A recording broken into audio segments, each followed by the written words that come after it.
বাংলাদেশ সেনাবাহিনীর উপর নিষেধাজ্ঞা আরোপ করতে পারে যুক্তরাষ্ট্র। জাতিসংঘ শান্তিরক্ষা মিশন বাতিলের আশঙ্কা। নিরাপদ প্রস্থানে সেনাবাহিনীর হাতে ক্ষমতা দিচ্ছেন প্রধানমন্ত্রী শেখ হাসিনা। এবং সর্বশেষ দেখবেন বাংলাদেশের রিজার্ভ জুরির পেছনে কারা, থাকছে গুরুত্বপূর্ণ প্রতিবেদন। এতক্ষণ শুনছিলেন সংবাদ শিরোনাম, এখন থাকছে বিস্তারিত। বিষয়টি বাংলাদেশের জন্য দুশ্চিন্তার অন্যতম কারণ হতে পারে। মার্কিন যুক্তরাষ্ট্রে 6 জন কংগ্রেস সদস্য সেটাকে আরোপ করার সুপারিশ করছে। যুক্তরাষ্ট্রের প্রেসিডেন্ট জো বাইডেনকে খোলা চিঠি দিয়ে বাংলাদেশের নির্বাচন হস্তক্ষেপের অভিযোগ তোলে। একই সঙ্গে উল্লেখ করা হয় যাতে বাংলাদেশ সেনাবাহিনীর উপর নিষেধাজ্ঞা আরোপ করা হয়। এখন প্রশ্ন হচ্ছে, সেনাবাহিনীর উপর কী ধরনের নিষেধাজ্ঞা আরোপ করতে পারে? বিপরীতে বাংলাদেশ তাতে কতটা ক্ষতিগ্রস্ত হবে? বাংলাদেশের সেনাবাহিনী এখনো পর্যন্ত দেশের সবচেয়ে গুরুত্বপূর্ণ প্রতিষ্ঠান। সমালোচনা থাকলেও এই বাহিনীর সততা বারংবার প্রমাণিত হয়েছে। তবে দেশের রাজনৈতিক কর্মকাণ্ডে সেনাবাহিনী জড়িত বলে বিভিন্ন গণমাধ্যম প্রতিবেদনে প্রকাশ করেছে। বিশেষ করে সেনাবাহিনী গোয়েন্দা সংস্থা ডিজিএফআই বিরোধী দলকে নির্মূলের সাথে যুক্ত ছিল, যা কোনোভাবে সেনাবাহিনীর কার্যক্রমে অন্তর্ভুক্ত নয়, কারণ দেশের রাজনৈতিক ক্ষেত্রে হস্তক্ষেপ করা সেনাবাহিনীর নীতিমালার পরিপন্থী। বাংলাদেশ সেনাবাহিনীর গোয়েন্দা সংস্থা সহ একাধিক প্রতিষ্ঠান এবং ব্যক্তি রাজনৈতিক ক্ষেত্রে জড়িত, বিশেষ করে বিরোধী দলকে নির্মূল করার জন্য সহযোগিতা করছে। আন্তর্জাতিক গণমাধ্যম আল জাজিরা, ডয়েচে ভেলে এবং বিবিসি সহ অসংখ্য গণমাধ্যম বিষয়টি তুলে ধরা হয়। প্রকৃত অর্থে সেনাবাহিনীর অসংখ্য উচ্চপদস্থ কর্মকর্তা সরকারের সঙ্গে সুসম্পর্ক বজায় রেখে চলে, যাতে ভবিষ্যতে আরও উচ্চ পদে অবস্থান করতে সুবিধা পায়। কারণ সেনাবাহিনীর সকল উচ্চপদস্থ কর্মকর্তাকে নিয়োগ দেয় প্রতিরক্ষা দপ্তর, আর এই মন্ত্রণালয় সরাসরি নিয়ন্ত্রণ করেন প্রধানমন্ত্রী শেখ হাসিনা। কারণ প্রতিরক্ষা দপ্তর বাংলাদেশের সবথেকে গুরুত্বপূর্ণ মন্ত্রণালয়। সুতরাং সেনাবাহিনী যদি রাজনৈতিক ক্ষেত্রে জড়িত থাকে, এর জন্য অবশ্যই সরকারকে দায় নিতে হবে। বিশেষ করে বিরোধী রাজনৈতিক দলের অনেক নেতাকর্মীকে গুম এবং হত্যার সঙ্গে জড়িত থাকার অভিযোগ উঠেছে সেনাবাহিনীর বিরুদ্ধে। এই বিষয়গুলো তুলে ধরে নিষেধাজ্ঞার আহ্বান জানিয়েছে মার্কিন যুক্তরাষ্ট্রের 6 জন কংগ্রেস সদস্য। একই সঙ্গে উল্লেখ করা হয়, সেনাবাহিনীর উচ্চপদস্থ একাধিক ব্যক্তিকে নিষেধাজ্ঞার আওতা অন্তর্ভুক্ত করতে হবে। বাংলাদেশ সেনাবাহিনীর ওপর ঢালাওভাবে মার্কিন যুক্তরাষ্ট্র কোনোভাবে নিষেধাজ্ঞা আরোপ করবে না, কারণ র্যাপিড অ্যাকশন ব্যাটালিয়নের মতো প্রতিষ্ঠান হিসেবে সেনাবাহিনীকে কখনোই নিষেধাজ্ঞা আরোপ করা সম্ভব নয়। এজন্য উল্লেখ করা হয় জাতিসংঘের শান্তিরক্ষা মিশনে বাংলাদেশের সেনাবাহিনীকে নিষিদ্ধ করার। বাংলাদেশ এই মুহূর্তে জাতিসংঘের শান্তিরক্ষা মিশনে 1 নম্বর সেনা প্রেরণকারী দেশ। সব মিলে প্রায় 7,000 সামরিক বাহিনী শান্তিরক্ষা মিশনে কাজ করে। মার্কিন যুক্তরাষ্ট্র চাইলেই শান্তিরক্ষা মিশনে বাংলাদেশ সেনাবাহিনীকে নিষিদ্ধ করতে পারে, কারণ জাতিসংঘের শান্তিরক্ষা মিশন পরিচালিত হয় বহু অংশে মার্কিন যুক্তরাষ্ট্রের অর্থে। ফলে যে কোনো বিষয়ে দেশটির আপত্তি থাকলে সঙ্গে সঙ্গে তা মূল্যায়ন করা হয়। যুক্তরাষ্ট্র নিষেধাজ্ঞা আরোপ করতে পারে জাতিসংঘের আওতাধীন। যদি বাংলাদেশ সেনাবাহিনীকে শান্তিরক্ষা মিশনে নেওয়া হয়, তাহলে অর্থ প্রদান করবে না আমেরিকা। ফলে জাতিসংঘের পক্ষে বাংলাদেশ সেনাবাহিনীকে অর্থ প্রদান করা সম্ভব হবে না। সুতরাং সেনাবাহিনীর উপর অবশ্যই নিষেধাজ্ঞা আরোপ করার সক্ষমতা রয়েছে। বাংলাদেশ সেনাবাহিনীর উপর এই ধরনের নিষেধাজ্ঞা আরোপ করলে সেনাবাহিনীর উপর বড় ধরনের প্রভাব পড়বে, কারণ শান্তিরক্ষা মিশন থেকে প্রতিটি সৈনিক অর্থনৈতিকভাবে স্বাবলম্বী হওয়ার সুযোগ পেত। এটি বন্ধ হলে সেনাবাহিনীর ভেতর ক্ষোভের সৃষ্টি হবে। এছাড়াও সেনাবাহিনীর উচ্চপদস্থ কর্মকর্তাদের ব্যক্তিগতভাবে নিষেধাজ্ঞা আরোপ করতে পারে, বিশেষ করে যাদের নাম বিভিন্ন অসৎ কর্মকাণ্ডে যুক্ত। এই ক্ষেত্রে সেনাবাহিনীর সাবেক এবং বর্তমান অনেক কর্মকর্তা এই তালিকায় স্থান পাবে। এক কথায় বাংলাদেশ সেনাবাহিনীর উপর নিষেধাজ্ঞা আরোপ করলে দেশের পরিস্থিতি নিয়ন্ত্রণে রাখা কঠিন হবে। তবে মার্কিন যুক্তরাষ্ট্র এই ধরনের নিষেধাজ্ঞা ভবিষ্যতে আরোপ করতে পারে, এ বিষয়ে সরকার হয়তো আগামী ধারণা করেছিল। তাই ভবিষ্যতের কথা মাথায় রেখে বিকল্প পন্থা অবলম্বন করছে। জাতিসংঘের শান্তিরক্ষা মিশনের পরিবর্তে অন্যান্য বিভিন্ন দেশের নিরাপত্তায় কাজ করবে বাংলাদেশ সেনাবাহিনী। বাংলাদেশ প্রতিরক্ষা দপ্তর ইতোমধ্যে আরব বিশ্বে অনেক বড় অবস্থান অর্জন করতে সক্ষম হয়েছে, যার আওতাধীন সহজে 5 থেকে 7,000 সেনাবাহিনী মোতায়েন করতে পারবে। জাতিসংঘের শান্তিরক্ষা মিশন থেকে যে পরিমাণ অর্থ পায়, যার দ্বিগুণ অর্থ পাওয়া সম্ভব। তারপরও শান্তিরক্ষা মিশনে বাংলাদেশ সেনাবাহিনী যে ধরনের সুনাম পাচ্ছে, তা কোনোভাবে অন্য দেশের নিরাপত্তায় কাজ করলে অর্জন করা সম্ভব নয়। বাংলাদেশ সেনাবাহিনীর উপর নিষেধাজ্ঞা আরোপ করলে যুক্তরাষ্ট্রের সমরাস্ত্র ক্রয় বন্ধ হবে। এছাড়া বাংলাদেশ সেনাবাহিনীর সাথে মহড়ায় অংশগ্রহণ করতে পারবে না, কারণ নিষেধাজ্ঞাপ্রাপ্ত বাহিনীর সাথে মার্কিন যুক্তরাষ্ট্র কোনোভাবে নিজেদের অবস্থান ভাগাভাগি করতে পারে না। এটি যুক্তরাষ্ট্রের নীতিমালার পরিপন্থী। অথচ বাংলাদেশের সাথে মার্কিন যুক্তরাষ্ট্রের সামরিক সম্পর্ক অত্যন্ত ঘনিষ্ঠ। বাংলাদেশ সেনা, নৌ এবং বিমান বাহিনীর সঙ্গে নিয়মিত মহড়ায় অংশগ্রহণ করে যুক্তরাষ্ট্রের সামরিক বাহিনী। তাছাড়া ইন্দো প্যাসিফিক অঞ্চলে বাংলাদেশের ভৌগোলিক অবস্থান আলাদা গুরুত্ব বহন করে। তাই বাংলাদেশের সঙ্গে রাতারাতি সামরিক সম্পর্ক শূন্যের কোটায় নামিয়ে আনা অসম্ভব। বাংলাদেশ সেনাবাহিনীর ওপর তাই আশা করা যায় মার্কিন যুক্তরাষ্ট্র বড় ধরনের কোনো নিষেধাজ্ঞা আরোপ করবে না। যদিও সেনাবাহিনীর ওপর নিষেধাজ্ঞা আরোপ করে তা হবে আংশিক। যেমন সাবেক সেনাপ্রধান আজিজ আহমেদের মতো উচ্চপদস্থ কর্মকর্তাকে নিষেধাজ্ঞা আরোপ করতে পারে।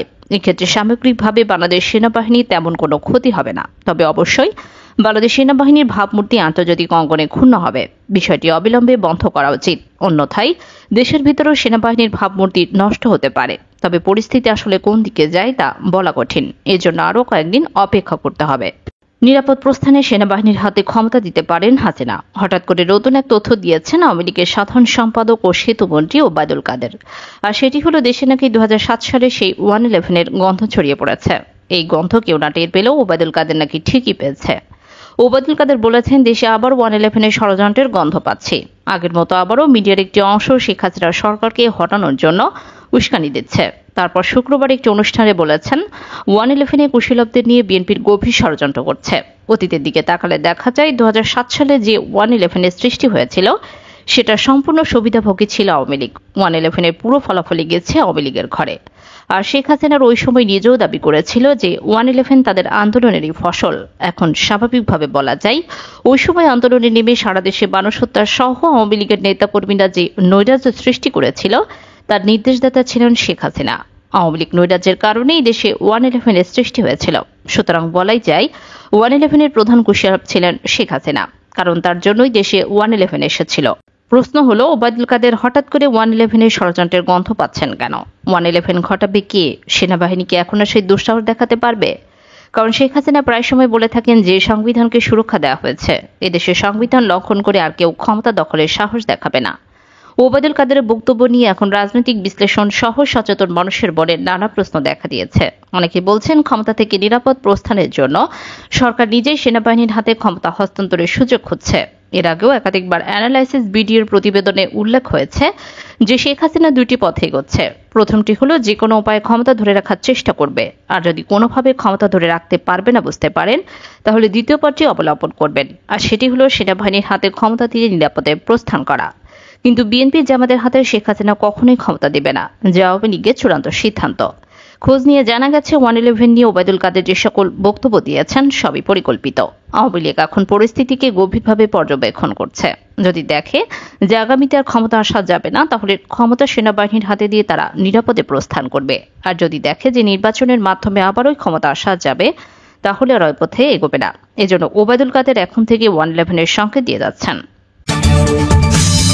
বাংলাদেশের রিজার্ভ চুরির পেছনে কারা? কেন্দ্রীয় ব্যাংকের সার্ভার হ্যাকের উদ্দেশ্যে রিজার্ভ চুরির আগে একটি ফিশিং ইমেল বার্তা পাঠিয়েছিল হ্যাকাররা। ওই বার্তায় সাড়া দেওয়া হয় কেন্দ্রীয় ব্যাংকের গভর্নর সচিবালয়ের তৎকালীন মহাব্যবস্থাপক FM আসাদুজ্জামানের ব্যবহৃত কম্পিউটার ডিভাইস থেকে। ফিশিং বার্তাকে কাজে লাগিয়ে গভীর রাতে কেন্দ্রীয় ব্যাংকের সার্ভারের নিয়ন্ত্রণ নিয়ে নেয় হ্যাকাররা।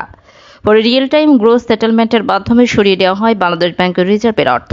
এছাড়াও রিজার্ভ চুরির আগে একজন ডেপুটি গভর্নরকে অনুপস্থিত দেখিয়ে তড়িঘড়ি করে এই RTGS এর ফাইল অনুমোদনের এই ঘটনাটি ঘটে দপ্তর থেকে।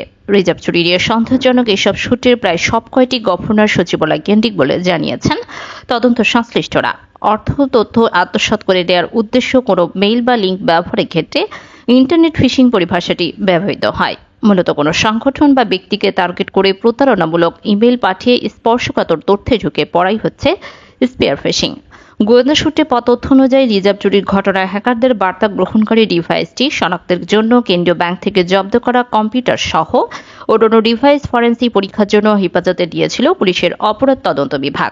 পাশাপাশি অধিকতর ফরেন্সিক পরীক্ষার জন্য কেন্দ্রীয় ব্যাংকের গভর্নর সচিবালয় থেকে জব্দ করা ডিভাইসের নমুনা সংগ্রহ করে নেওয়া হয় যুক্তরাষ্ট্রের ফেডারেল ব্যুরো অব ইনভেস্টিগেশনের ল্যাবে।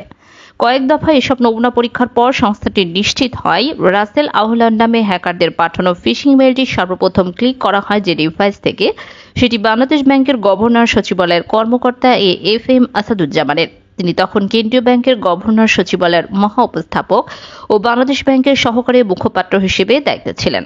ব্যাংকের নিজস্ব সার্ভার ব্যবহার করে তিনি ফিশিং মেইলে সাড়া দেন। মেইলটিতে CV সংযুক্ত করা হয়েছিল, যেই ফাইলটিতে ক্লিক করার পর কেন্দ্রীয় ব্যাংকের সুইফট সার্ভারের নিয়ন্ত্রণ নিয়ে নেয় হ্যাকাররা।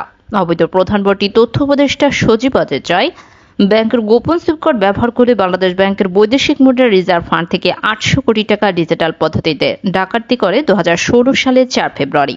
জয়ের নেতৃত্বে লুটেরা বাহিনী তথ্য প্রযুক্তির অপব্যবহার করে ফিলিপাইন ও শ্রীলঙ্কার ক্যাসিনোতেই অর্থ পাচার করে।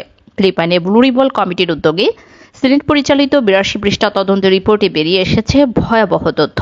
রিপোর্ট অনুযায়ী বাংলাদেশ ব্যাংকের টাকা প্রথমে নেওয়া হয় আমেরিকার 4টি ব্যাংকে এবং সেই ব্যাংকগুলি থেকে $100 বিলিয়ন যায় ফিলিপাইনের ব্যাংকে।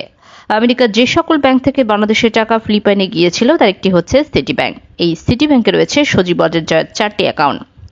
আইন অনুযায়ী প্রকাশ্যে কোনো ব্যক্তির ব্যাংক অ্যাকাউন্ট নাম্বার ও সোশ্যাল সিকিউরিটি নাম্বার জনসাপেক্ষে প্রকাশ করা দণ্ডনীয় অপরাধ। তাই তথ্যের কিছু অংশ স্পষ্ট করে রাখা হলো। হাসিনা পুত্র জয়ের এই ব্যাংক ডাকাতি ধামাচাপা দিতে প্রধানমন্ত্রী নির্লজ্জভাবে অসহযোগিতা করে ব্লু রিবন কমিটির তদন্তকে। ফলে বাংলাদেশের জনগণের এই টাকার বাংলাদেশে ফেরত আসেনি। এছাড়াও সুইস ব্যাংকে জয়ের রয়েছে কয়েক হাজার কোটি টাকা।